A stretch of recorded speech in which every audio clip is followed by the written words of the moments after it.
Oi, gente, então, vim fazer um vídeo de Revolução Russa, né? E, de verdade, o objetivo desse vídeo é ser bem curtinho, tanto que eu tô falando muito rápido, é sem querer, então desculpa se eu falar rápido demais.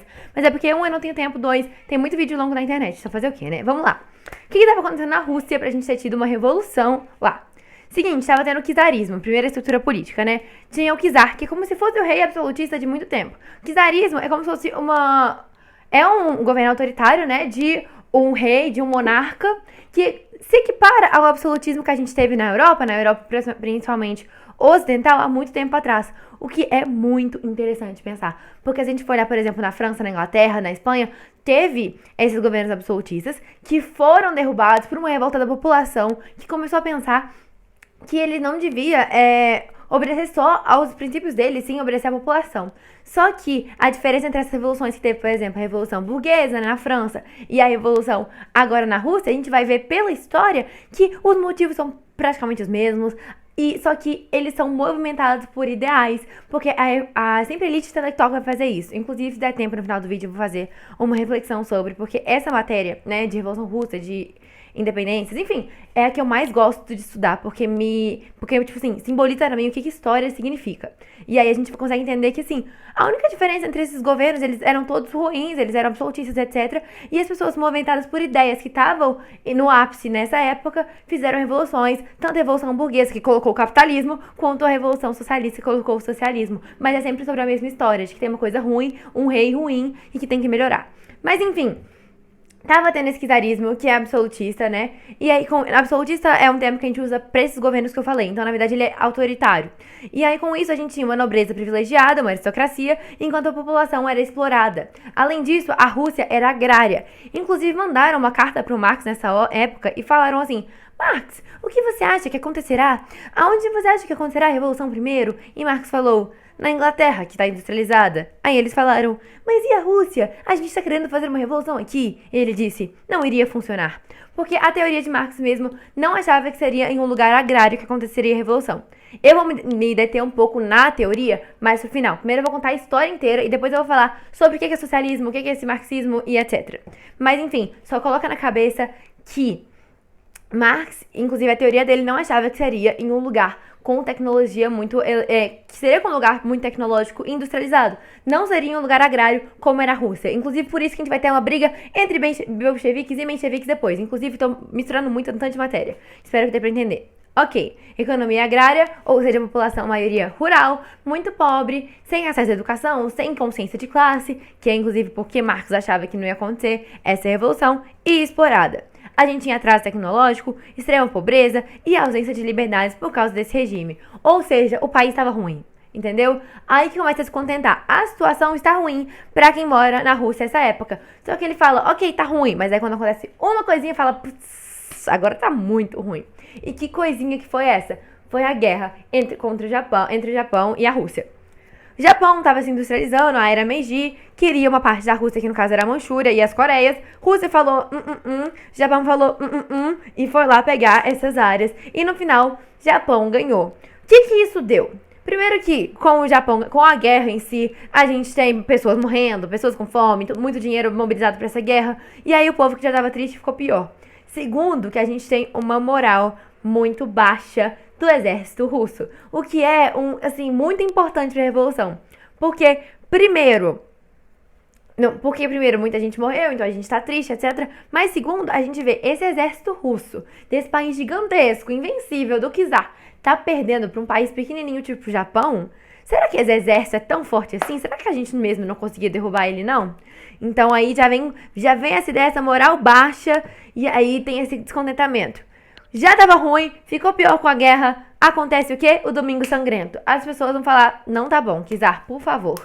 Eles vão passear, fazer uma passeata, caminhar na frente do palácio do czar e falar: por favorzinho, faz alguma coisa, porque desse jeito não está bom. E aí o czar falou: não tá bom, vai ficar pior ainda. Mandou matar todo mundo. E aí, por isso que a gente chama de Domingo Sangrento, né? Porque muita gente morreu nesse domingo e etc. Mas também só piorou a situação, porque o povo tava reclamando de uma coisa com o czar que tava sendo autoritário. Esse czar foi mais autoritário ainda, e isso só gerou um descontentamento ainda maior. Por isso, esse dia, Domingo Sangrento, é chamado de ensaio da Revolução. A Revolução mesmo vai acontecer só em 1917, mas em 1905 eles já tinham essa ideia. Em 1917 eles ainda vão falar: a gente tá fazendo isso em nome daqueles que morreram no Domingo Sangrento. Depois disso, o czar viu que ficou ruim pra ele, prometeu abrir uma assembleia, abriu e fechou logo depois. Então a galera não tava gostando e essa situação de pobreza continuava. Aí, o pior de tudo, quando falou assim, já tava ruim, ficou pior, ficou pior, ficou pior ainda, é quando a Rússia entra na Primeira Guerra Mundial. A Rússia entra perdendo muito pra Alemanha, perde muito feio, tá muito ruim. E aí as pessoas vão protestar várias vezes, e aí o czar vai mandar matar, e etc. Até que um dia o próprio exército falou: não aguento mais, czar, não tá dando pra gente virar contra a nossa própria população. O exército se virou contra o czar, e aí tiraram o czar do poder. O czar, o Nicolás II, ele abdicou. Quando o czar abdica, a gente vai chamar de de Revolução Branca, ação menchevique. Porque depois a gente vai fazer uma distinção entre a cor vermelha e a cor branca. A vermelha vai ser dos bolcheviques, dos comunistas mesmo, e a branca vai ser dos mencheviques, que eles querem comunismo, mas não de primeira. Vou explicar isso depois, tá? Guarda um pouquinho aí. Seguinte, os mencheviques fizeram essa ação, tiraram o czar do poder e começaram um governo provisório. Esse governo era liberal burguês. Só lembrando, os mencheviques e os bolcheviques eram parte do Partido Socialista. Eles tinham algumas coisas distantes, né, da opinião deles, só que os dois eram socialistas. Por que então que eles fizeram um governo liberal burguês? Porque eles acreditavam que antes de ter socialismo ia ter que ter um capitalismo baseado na teoria de Marx, que eu vou explicar mais pra frente. Então, esse é o motivo deles não fazerem um governo socialista de primeira. Guarda isso, por favor. Ok, o que vai ter nesse governo deles? Separação Estado e Igreja, vai fazer o jornada de trabalho de 8 horas, vai manter a Rússia na Primeira Guerra Mundial. O que é a pior parte deles? Porque tava todo mundo meio triste, quiseram entrar na guerra, ficou pior ainda, colocaram um novo no poder e esse novo não fez o que eles queriam, que era tirar eles da guerra. Então a gente vai ter um leve problema. Nessa época vão surgir os soviéticos, que a gente vai ter mais trabalho, né? Industrialização vai tentar fazer um pouquinho, vai ter jornada de trabalho de 8 horas, ou seja, vai ter um pontinho para os trabalhadores. E aí esses trabalhadores vão criar conselhos de operários, soldados, camponeses, que vão ser soviéticos. Inclusive os soviéticos vão ser muito importantes para as próximas fases da Revolução. Então, primeiro, vai ter os ensaios da Revolução, em 1904 e 1905. Depois, a Revolução Branca, em 1917. Agora a gente vai ter Revolução Vermelha em 1917, só que em outubro. Por quê? Lenin, tinha exércitos socialistas muito ferrenhas, ele tinha ido pro exílio. Agora que o rei abdicou, né, ele voltou com um tanto de ideias muito loucas. E ele era um cara carismático, né, que a gente sabe que tudo que acontece no mundo tem caras carismáticos por trás, e ele propôs as teses de Abril. Primeiro que a tese era paz, terra e pão. Então ele queria paz, ou seja, tirar a Rússia da guerra, terra, né, ou seja, reforma agrária, e pão, alimento mesmo, porque a população russa passava fome. E ele também, a outra tese dele era todo o poder aos soviéticos. Então os soviéticos, esses conselhos de operários, trabalhadores, etc., todo o poder a eles, ou seja, o poder ao proletariado. Enfim, ele era do partido bolchevique, ou seja, contra os mencheviques, e aí ele vai propor essas teses, vai ter um exército, né, vai formar a Guarda Vermelha, que é a guarda que vai apoiar ele, e aí eles vão fazer um golpe e vão derrubar o governo menchevique. Vão assassinar a família real, porque antes só tinha abdicado, mas estava lá feliz. Eles vão assassinar a família real e vão fazer um governo socialista mesmo. Então vai consolidar a Revolução Vermelha, a Revolução Russa, a Revolução Socialista, quando a gente mata o rei, tira os mencheviques e coloca os bolcheviques. Então, em primeiro lugar, a gente vai ter poder aos soviéticos. Depois, a gente vai ter a estatização da economia. Então, ele vai começar a fazer uma coisa socialista mesmo, é tudo do Estado. Reforma agrária da terra para todo mundo, né? No caso, não é da terra para todo mundo. A reforma agrária, nesse caso, é tomar todas as terras. A produção é feita e aí depois o Estado distribui. Então, não é essa terra é sua, essa terra é sua, essa terra é sua. Todo mundo tem o mesmo tanto. Não é isso. É todas as terras são minhas, vocês trabalham, vocês me dão o trabalho de vocês e eu dou de volta para vocês. Vai declarar o direito nacional dos povos e vai sair da Primeira Guerra Mundial com o Tratado de Brest-Litovsk. Então, o tratado em si, ele é meio ruim pra Rússia, perde um tanto de terra, mas ninguém mais aguentava essa guerra. Então, foi ótimo. Ok, aconteceu isso, lembra? Agora vai ter a resposta menchevique. Tirou os mencheviques do poder, eles falaram, ok, felizes, não queria mesmo? Claro que não. Eles começaram a brigar, então teve a Guerra Civil Russa, que é dos brancos contra os vermelhos. Nessa Guerra Civil Russa, os brancos, né, os mencheviques, eles perderam e os vermelhos, os bolcheviques, ganharam. Só que essa guerra durou 3 anos e arrasou a Rússia. Porque você sabe, já tava ruim, ficou pior ainda com essa guerra. Tadinha da Rússia. Nossa, essa sofreu, viu? Nossa senhora. A Rússia tava arrasada. O Lenin, né, tinha feito uma tese, uma proposta, que era o comunismo de guerra, que piorou ainda, tipo assim, fez com que a população sofresse muito pra conseguir manter a Rússia nesse estado. Acabou e ele falou, e agora o que a gente vai fazer?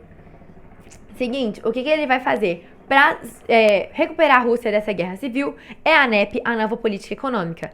Ele falava que era para dar um passo para trás, para dar 2 para frente. Pra gente ir em direção ao governo socialista, a gente primeiro tinha que voltar um pouquinho, fazer um governo capitalista, algumas coisinhas capitalistas, né? É uma base socialista, elementos capitalistas, porque senão a gente não vai conseguir. Então ele deu liberdade para o comércio interno, que antes não tinha, possibilitou a entrada de capital estrangeiro, deu liberdade de salário em empresas privadas, menos nos setores vitais ele deixava.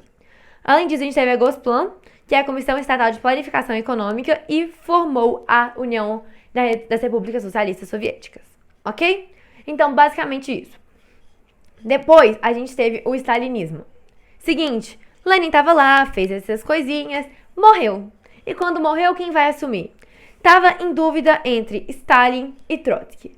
A principal contradição entre Stalin e Trotsky é que Trotsky achava que o URSS, ela tinha que fortalecer e que tinha que buscar o socialismo no mundo inteiro.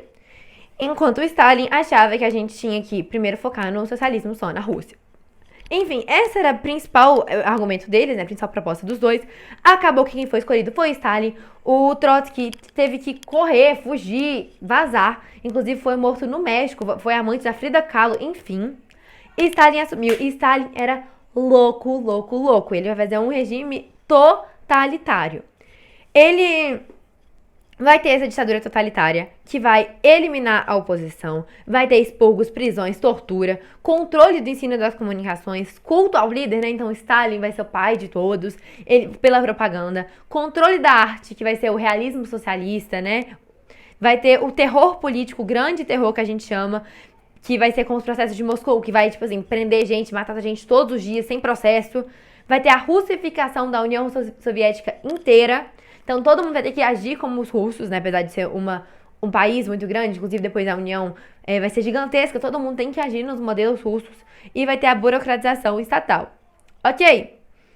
Eles vão criar os planos quinquenais, que eu acho que não precisa saber pra prova, mas eu vou contar aqui. Vai fortalecer a indústria de base. Inclusive, a Rússia, né, a União Soviética, ela vai ser super boa em tecnologia. Ela era totalmente agrária e Stalin fala, vai ser super boa. Inclusive, na Segunda Guerra Mundial vai ser uma das ganhadoras, né? E depois vai ter a Guerra Fria, que vai ser Estados Unidos contra a Rússia. Gente, a gente imagina a Rússia agrária agora vai ser a pior inimiga tecnológica dos Estados Unidos. Ele foi, assim, pra industrialização russa, ele foi muito bom mesmo. Apesar de todas as mortes, todas as suturas, todos os trabalhos forçados, enfim, né? Vai ter planificação econômica, então vai ser uma coisa bem socialista mesmo do Estado e tal. E vai ter coletivização forçada das terras. Se alguém quiser o meu resumo, eu mando foto de boa, com todos os tópicos que eu falei aqui, que aí você consegue, tipo, ver com mais tranquilidade e copiar. Por enquanto eu só falei rápido os tópicos pra explicar a história mesmo. Ok, foi isso que aconteceu, certo? Eu vou falar aqui o plano ideológico, depois eu vou fazer um resumão dos fatos. No plano ideológico, a gente tinha várias ideias socialistas e comunistas antes. Só que era questão do social, de todo mundo igual e etc. Mas quem vai propor isso de uma maneira científica mesmo vai ser Marx. Ele vai criar o socialismo científico, baseado no materialismo histórico. Então ele vai analisar que toda a história da humanidade pode ser pautada na luta entre classes. Então, primeiro, a gente vai ter a pré-história, com o comunismo primitivo, em que todo mundo era igual a todo mundo, mas não tinha lei nem nada. Depois a gente vai vir para a antiguidade. E aí, na antiguidade, o sistema socioeconômico vai ser o escravismo. E aí, A classe subjugada vai ser os escravos. Depois vai ter a Idade Média, que vai ser o feudalismo. E a classe subjugada vai ser o servo. Depois vai ser a Idade Moderna, que vai ser o mercantilismo. E a classe subjugada vão ser os servos, o proletariado. Depois a Idade Contemporânea, o capitalismo, que a classe subjugada vai ser o proletariado. Ok, analisou isso tudo até aqui, aconteceu isso, ele vai perceber que na Idade Contemporânea, no capitalismo, primeiro que a desigualdade entre classes é muito, muito forte por causa do conceito da mais-valia, né? Por causa do lucro muito elevado que os burgueses têm sobre o trabalho do proletariado. Então é o seguinte, antes essa ideia de lucro não existia tanto, então essa desigualdade social não era tão elevada. Agora que a gente existe, essa diferença muito grande, por quê? Porque a gente vai contratar uma pessoa para trabalhar para você. Aí você vai ganhar um lucro muito grande no trabalho dela. Vai dar só uma parte para ela e vai ficar com esse lucro. E o lucro sempre vai aumentar pela maior produtividade, que é a base capitalista. E essa pessoa sempre vai ganhar o mesmo tanto, que é o conceito da mais-valia. A diferença, né, social vai ser muito, muito grande. E com isso, as pessoas vão ter uma consciência de classe maior. Vai ter uma desigualdade tão grande que vai precisar mudar alguma coisa aí. Ninguém mais vai aguentar. Além disso, com a industrialização tem a urbanização, então as pessoas vão viver mais juntinhas mesmo, sabe? Na cidade tem um prédio aqui, um ali, um ali. Não é igual acontece, tipo, no campo, que é uma fazenda ali, outra fazenda aqui. E além disso, o acesso à educação vai ser maior. Então essas pessoas, elas vão frequentar o mesmo lugar todos os dias, viver juntas, etc. Elas vão ter uma consciência de classe maior, de que tá todo mundo na mesma. Inclusive tem um vídeo muito bom do Tempero Drag sobre consciência de classe, por favor assistam. Mas tá, então é basicamente isso, a pessoa vai entender que ela é diferente do burguês e ela vai querer se revoltar. Com isso, né, acontecendo isso, vai acontecer o socialismo, que é a ditadura do proletariado, e depois o comunismo, mas essa parte é teoria.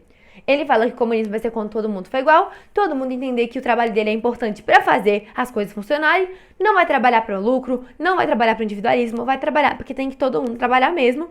E sabe que, tipo, se eu ficar preguiçoso, a minha parte não vai ser feita e eu mesmo não ia ganhar com isso, mas nem meu vizinho. E todo mundo tem que fazer sua parte. É onde não existe mais classe social. Mas para chegar ali, ele propõe o socialismo, que é que tem o proletariado que tá mandando tudo pra fazer uma revolução forçada mesmo, que a burguesia não ia abrir mão tão facilmente das propriedades dela. Ok, qual que é a diferença então entre os mencheviques e os bolcheviques? Por que teve as duas revoluções e etc. Porque os bolcheviques, eles achavam que já tinha que a Rússia virar socialista agora. Por quê? Porque eles não leram Marx? Leram, mas eles achavam que tudo bem, Marx falou isso tudo e tal, só que a gente é o elo mais frágil do capitalismo.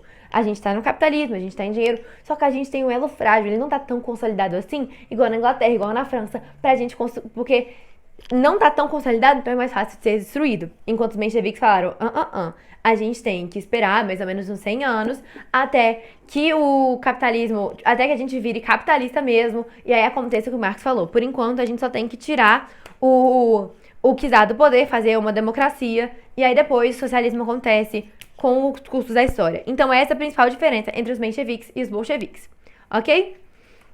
Por isso que os mencheviques, quando assumiram com a Revolução Branca, eles fizeram um governo liberal burguês e não um governo socialista.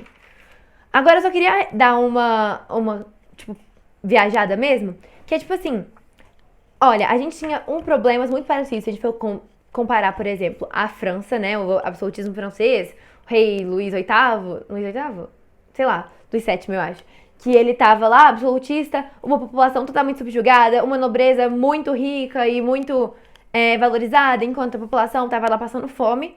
Mesma coisa aconteceu na Rússia com o czar anos depois. E aí o que aconteceu foram essas revoluções, só que, tipo, quem ordenou todas as revoluções foram a elite intelectual da época. Então, a elite intelectual lá de Paris, que tinha contato com ideias iluministas, teve essas ideias, esses pensamentos, a educação mesmo de qualidade que eles tiveram, para conseguir mudar todo o governo da França. E a elite intelectual russa, que tinha contato com as ideias do socialismo, teve a força, o poder de mudar todo o governo da Rússia. A elite intelectual, ou seja, elite burguesia, foi tão importante pra mudar uma coisa que é, tipo, totalmente social, que não devia ser da elite, devia ser de todo mundo. Mas é porque é impossível fazer nada sem educação, sem essas ideias. E eu acho muito doido. Tipo assim, uma vez eu tava num grupo e a gente tava discutindo medidas sustentáveis da vida e a menina falou que achava muito difícil, tipo assim, lembrar qual lixo era de qual cor, pra qualquer coisa. E a menina que tava, tipo, coordenando, falou, tipo, ué, você é elite intelectual, sabe? E aí foi quando eu me toquei, assim, gente, a gente tem educação, vamos fazer alguma coisa. Enfim, é só isso, meu 10 segundos militante. Ok, vamos só fazer um resumão. Antecedentes. A gente tem que saber os antecedentes. Depois a gente tem que saber o Domingo Sangrento, a Primeira Guerra. Vamos lá. Antecedentes, que é Rússia czarista e Guerra no Japão. Aí depois vai ter Domingo Sangrento. Aí vai dar em nada. Primeira Guerra Mundial, que ainda é um antecedentes. Depois a gente vai ter a Revolução Branca Bolchevique, o governo da Rússia menchevique. Depois, a volta no Lenin, Revolução Vermelha, governo bolchevique, guerra civil, comunismo de guerra, vitória vermelha, nova política econômica, stalinismo, planos quinquenais, grande terror e Segunda Guerra Mundial. Eu vou mandar todos os meus resumos no grupo. E é isso, amo vocês. Um beijo. Pra não falar que eu odeio youtuber, dá um like, por favor. Dá muito trabalho fazer isso.